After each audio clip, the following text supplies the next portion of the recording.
कथा जो जोड़ती है, आज वही कथा गांव में जाति की जंजीरों में जकड़ी जा रही है।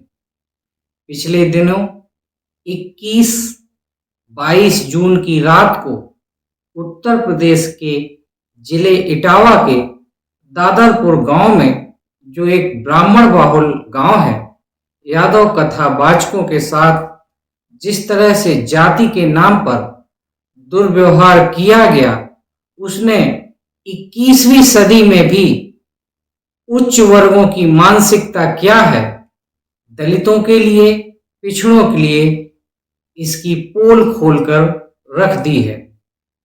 जय श्री कृष्णा। मैं हूं अरविंद और आप देख रहे हैं स्टडी नेशन। उत्तर प्रदेश में घटित इस घटना ने कुछ सवाल खड़े कर दिए हैं। क्या इस वैज्ञानिक युग में भी कुछ लोगों को लगता है वो श्रेष्ठ हैं और धार्मिक कार्यों जैसे कथावाचन पर उनका पेटेंट है? श्रीमद् भागवत कथा यदुकुल में जन्म लेने वाले भगवान श्री कृष्ण की कथा है, और सोचिए, स्वयं यदुवंशी ही अगर भगवान की कथा नहीं कह सकते, क्या कथावाचन सिर्फ ब्राह्मण ही कर सकता है? क्या कोई यादव, कोई क्षत्रिय, कोई शूद्र या कोई स्त्री भागवत कथा नहीं कर सकती? आइए जानते हैं कि श्रीमद् भागवत और अन्य शास्त्र इस विषय में क्या कहते हैं।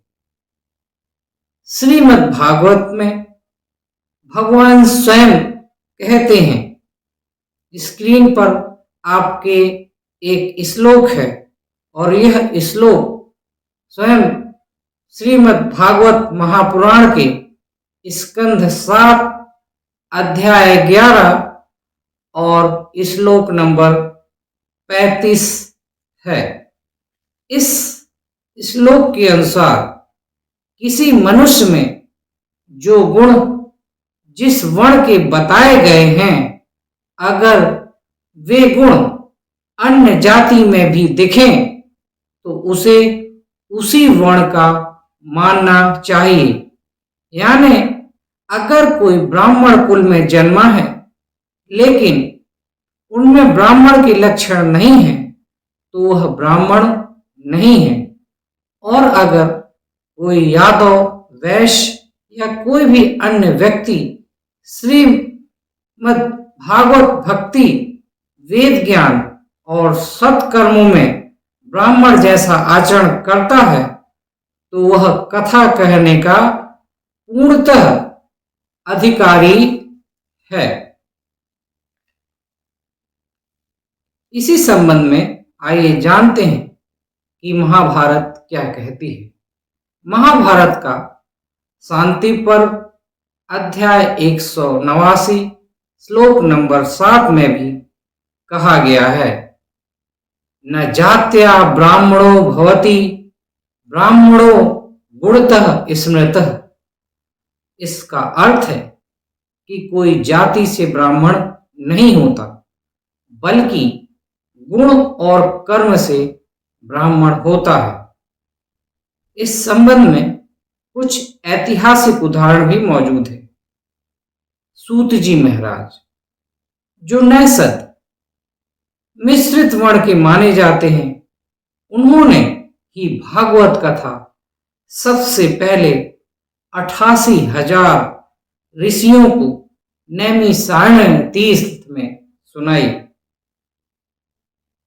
विदुर जी, जो दासी पुत्र थे, उन्होंने धर्म और नीति की शिक्षा पांडवों को दी। महर्षि वाल्मीकि, जिन्होंने रामायण की रचना की, वो भी एक निम्न वर्ग से आते थे। आइए देखते हैं मनुस्मृति क्या कहती है। अध्याय 2 श्लोक 157। वेदः स्मृति सदाचारः स्वस्य च प्रियमात्मनः ऐचे त्रिविधि प्राहु साक्षात् धर्मस्य लक्षणम्। अर्थात धर्म का स्वरूप चारों बातों से जाना जाता है: वेद, स्मृति, सदाचार और आत्मा का प्रिय व्यवहार। यानी केवल जन्म से नहीं, आचरण और व्यवहार भी धर्म और वर्ण का निर्धारण करता है। भृगु स्मृति आइए जानते हैं क्या कहती है। न ब्राह्मणों वेद पाठत न तपोवृण जन्मना गुणः क्रियाफलम ज्ञानम ब्राह्मणः इति स्थिरम्। इसका अर्थ है, ब्राह्मण वेद पढ़ने से, तप से या जन्म से नहीं बनता, बल्कि ज्ञान, कर्म और उनके फलों को सही समझ से ब्राह्मणत्व को प्राप्त होता है। तो ये थे जो हमारे शास्त्र हमें शिक्षा देते हैं कि किस प्रकार से हम ब्रह्मत्व को प्राप्त कर सकते हैं और कौन कथा कह सकता है और नहीं कह सकता है। आइए जानते हैं कि कथा कौन कह सकता है, और यह प्रश्न धार्मिक दृष्टिकोण से बहुत महत्वपूर्ण है। श्रीमद् भागवत के अनुसार कथा कहने वाले व्यक्ति के अंदर पहला गुण होना चाहिए, वह श्रद्धावान और भक्त हो। भागवत के अनुसार जो व्यक्ति भगवान श्री कृष्ण में पूर्ण श्रद्धा और भक्ति रखता है, वही वास्तव में कथा कहने के योग्य है। दूसरा गुण क्या होना चाहिए? कथावाचक निरहंकारी और पवित्र आचरण वाला हो। कथावाचक को अपने व्यवहार, बोलचाल और आचरण से शुद्ध होना चाहिए। तीसरा, गुरु से वह दीक्षित हो और शास्त्रज्ञ हो। जो कथा कहे उसे शास्त्रों का गहरा ज्ञान हो, वह किसी सद्गुरु से दीक्षित हो। लेकिन कथा कौन नहीं कह सकता? जो व्यक्ति धर्म का पालन नहीं करता, वह कथा नहीं कह सकता। जो श्री हरि पर श्रद्धा नहीं रखता, वह कथा नहीं कह सकता। जो केवल पैसे, शोहरत या दिखावे के लिए कथा करता है, वह भी कथा नहीं कह सकता। जो आचारहीन है, जो शुद्ध आचरण से विहीन है, वह कथा कहने के योग्य नहीं माना गया है। जब कथा वाचक कौन हो सकता है, कौन नहीं हो सकता, उसके लिए गुण है। तो कथा सुनने वाले अर्थात श्रोता भी कैसा होना चाहिए? भागवत कहता है कि सत्संगति और श्रद्धा से कथा सुनना चाहिए। श्रोता को धैर्य, श्रद्धा और विवेक से भगवान की कथा सुननी चाहिए। श्रोता को केवल मनोरंजन और टाइम पास समझकर कथा बिल्कुल भी नहीं सुननी चाहिए। आज के इस प्रोग्राम का सार क्या निकलता है?